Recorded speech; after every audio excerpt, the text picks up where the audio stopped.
The Nave Gallery is in the Clarendon Hill Presbyterian Church, which is up near Tufts outside of Teele Square. And we kind of were invited in there. We do shows every month, we do music there, we've had dance performances. Randy Winchester is the Nave music coordinator up at the Nave Gallery, and he's been doing music there for over 10 years now. Normally we have the performances next door in the sanctuary.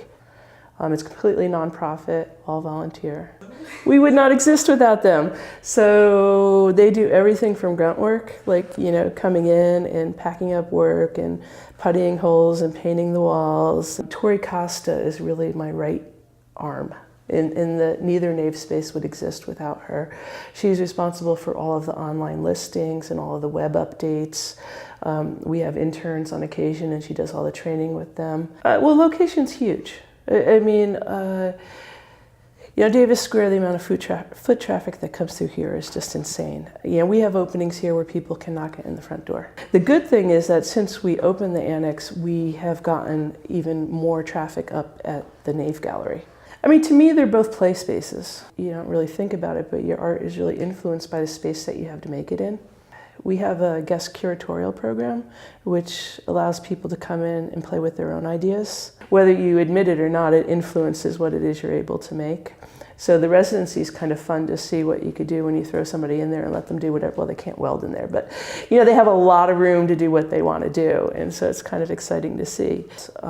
So the exhibit here, Honk Around the World, is photographs of 8 different festivals, ranging from Davis Square to Rio de Janeiro to Australia, New York, Providence, Seattle. These 2 rooms, the Visoral show is curated by one woman's from California and the other one is from Montana. So they put out their own call and they ended up with, I forget how many artists, I think there's around 16.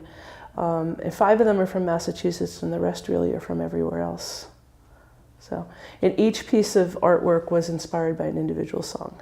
I think Somerville right now is very proud of its artists and musicians population. I think Somerville artists have always had respect within the arts community, but I think we've done a lot to raise the stature of Somerville as an art space. We work really hard to get people in from other places in the world. I think it benefits Somerville artists to have their work shown with artists from other places.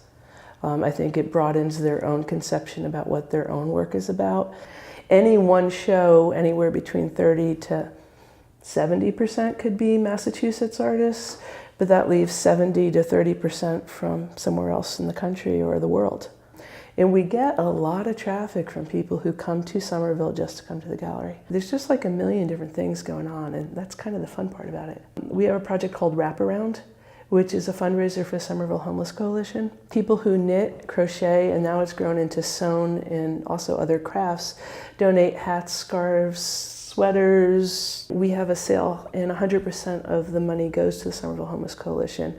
And last year we raised over $3,000 for them. This year, in promotion of that, we're doing a yarn storming project. Think about graffiti with yarn.